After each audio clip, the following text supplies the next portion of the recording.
உங்களுக்காக தன்னையே பலியாக அவர் தீர்மானித்தபடியாக இயேசு உங்களை நேசித்தபடியாக உங்களுடைய பாடுகளையும் உங்களுடைய அக்கிரமங்களையும் உங்களுடைய மீறுகளையும் மீட்கும்படியாக அவர் அடிக்கப்படுகிறார், வாதிக்கப்படுகிறார். அவர் சொல்லப்படுகிற ரத்தத்தின் துளிகளை பார்.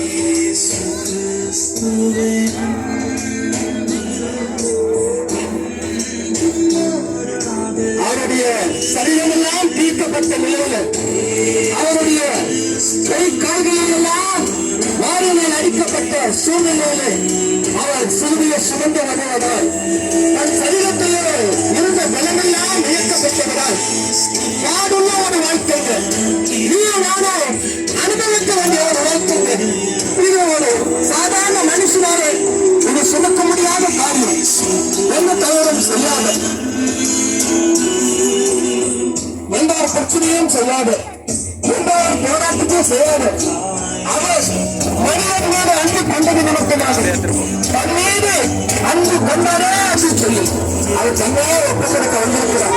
அவரோடு ஜனங்களே, சபையின் ஈவு சபையின் மக்களே, உங்களுக்காக அந்த பதில் வாசிக்கிற ஒவ்வொரு சகோதரன் சகோதரி, சின்ன பிள்ளைகள், வாலிபர்கள், பெரியவர்கள், வயதானவர்கள் ஒவ்வொருத்தரும் ரட்சிக்கப்பட வேண்டும் சொல்லி இயேசு சிலுவையிலே தொங்கப்படும்படியாக, சிலுவையிலே அறியப்படும்படியாக, ரத்தம் சிந்தப்படியாக அவர் தனக்காக தன்னையே ஒப்புக் கொடுத்தார். பிரியமானவர்களே, உன்னை மீட்கும்படியாக, உங்கள் வாழ்வை மாற்றும்படியாக ஆண்டவராகிய இயேசு கிறிஸ்து இந்த வீதியிலே சிலுவையை சுமந்து கொண்டு வருகிறார். நீ யாராக இருந்தாலும் பரவாயில்லை, இயேசு உனக்காய் சிந்தி வருகிற இயேசு கிறிஸ்துவின் அந்த ரத்த சிந்துகளை உன் வாழ்க்கையிலே விசுவாசித்தால் அவர் மெய்யாகவே எனக்காக அடிக்கப்படுகிறார், மெய்யாகவே எனக்காக வாதிக்கப்படுகிறார், மெய்யாகவே எனக்காக அவர் சித்திரவதைப்படுத்தப்படுகிறார் சொல்லி நீ விசுவாசித்தால் நான் செய்த பாவத்திற்காக, நான் செய்த அக்கிரமத்திற்காக, நான் செய்த மீறுதலுக்காக, நான் செய்த எல்லார பாவத்திற்கு நிமித்தமாக இயேசு எனக்காக இந்த வீதியிலே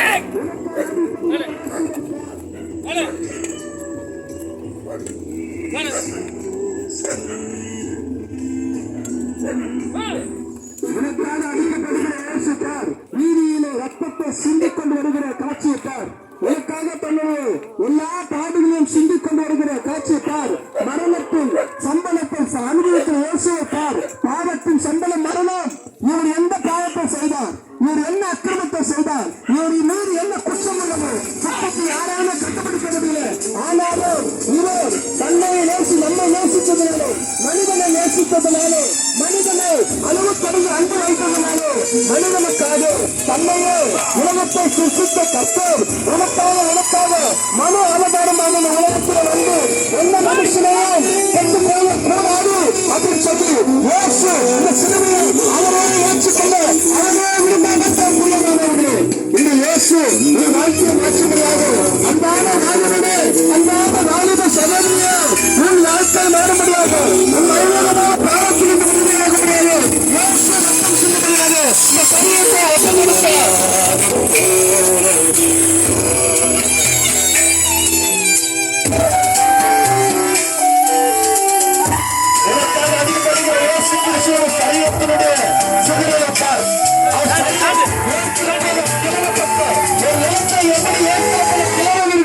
அந்த நேரத்தை பார்க்கும்போது எப்படி அவர் கிளறப்பட்டிருக்கமோ அந்த போல அவர் சரீரத்தை கிளறி, அவர் சரீரத்தை ஏற்காப்பு கிளர்ந்து சரீரத்தை போல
இயேசுவினால் உன்னுடைய வாழ்க்கையை மாற்ற முடியாது.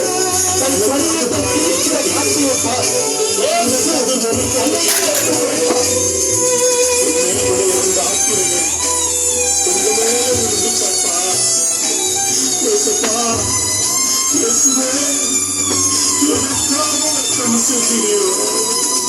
உனக்காக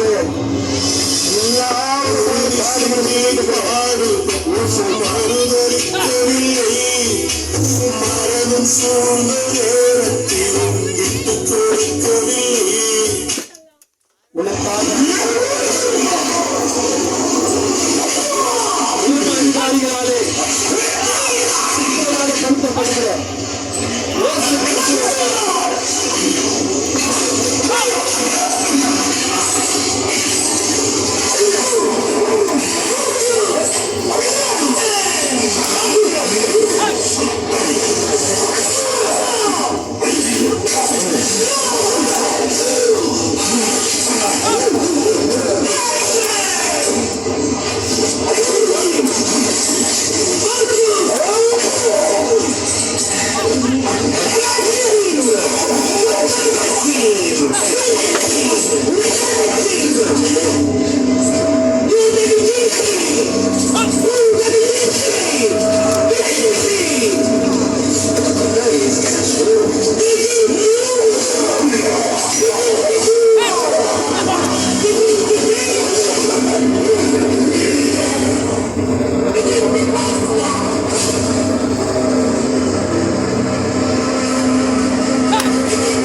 பிரியமானவர்களே, இது ஏதோ ஒரு கற்பனை காட்சி அல்ல, ஏதோ ஒரு நடக்காத ஒரு சம்பவத்தை இங்க சொல்லல.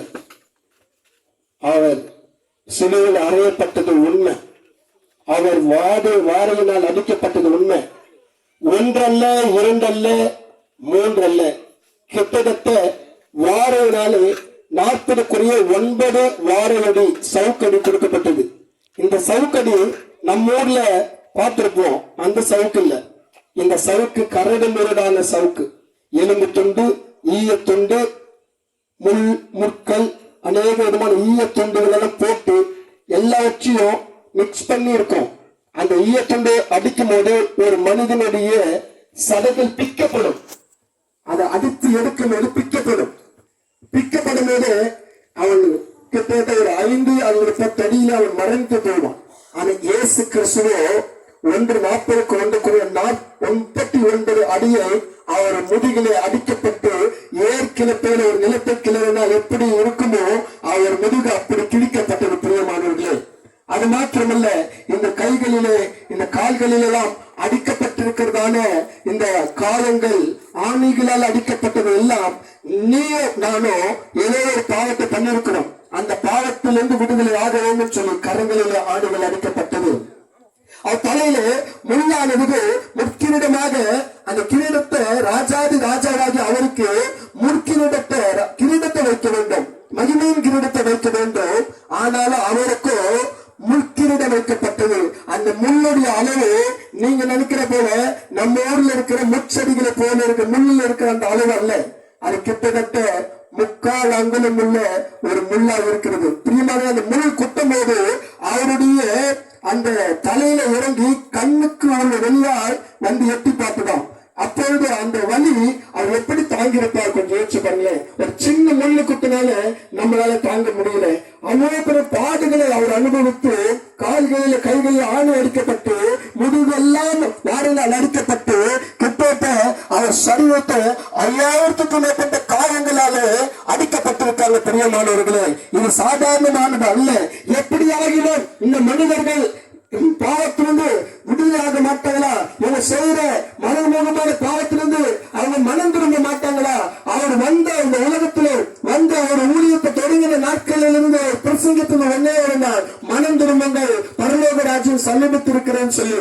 பிரியமானவர்களே, இந்த வேலையில இந்த சிலுவையில தங்கி இருக்கிற இந்த இயேசு கிறிஸ்துவை முன்னமே அறிவித்தது போல அவர் நமக்காக அடிக்கப்பட்டார், அவர் நமக்காக வாதிக்கப்பட்டார், அவர் நமக்காக நொறுக்க சித்தமுள்ளவராய் அவர் தன்னைத்தானே வெறுமையும் கோலமாக அடிமையும் ரூபமாக தன்னையே அவர் அர்ப்பணித்தார். யாரோ வந்து அவரை கட்டாயப்படுத்தல, யாரோ வந்து நீ இதை செஞ்சு குற்றம் கண்டுபிடிக்கவே முடியல, அவரை ஒரு குற்றத்தை கூட அவர் காணப்பட முடியல.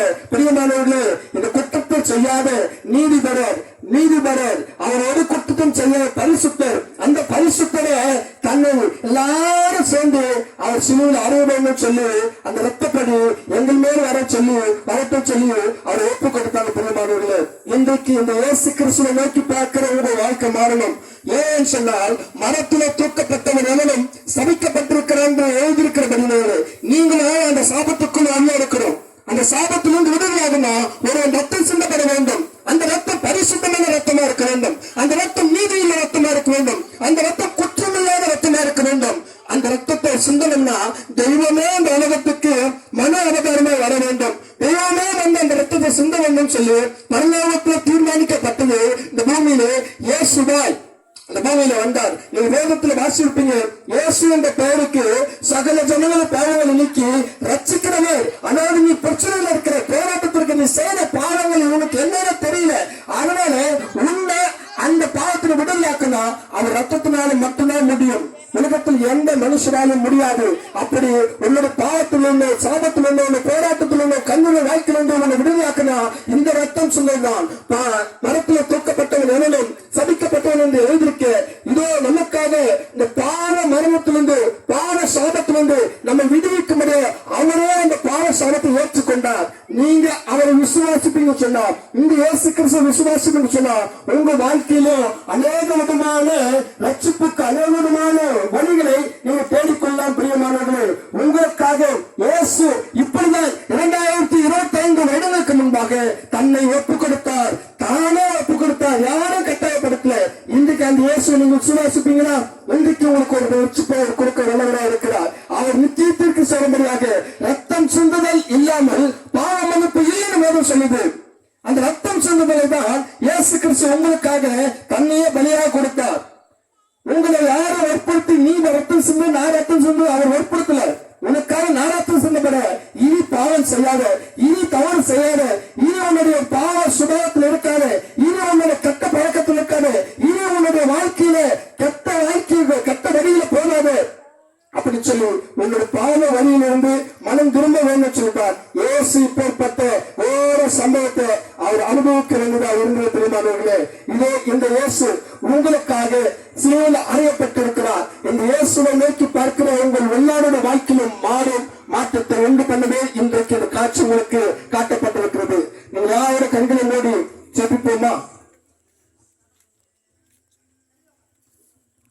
ஜெபிப்போம். நல்ல தகப்பனே, அப்ப அந்த சிலுவையின் காட்சியை பார்த்த யாவரையும் ஆண்டவரே நீர் ஆசீர்வதிக்கும்படியாக, அவங்க இருதயத்துல ஒரு விடுதலை தரும்படியாக, அவங்க இருதயத்துல ஒரு மாற்றம் தரும்படியாக நாங்கள் ஜெபிக்கிறோம்.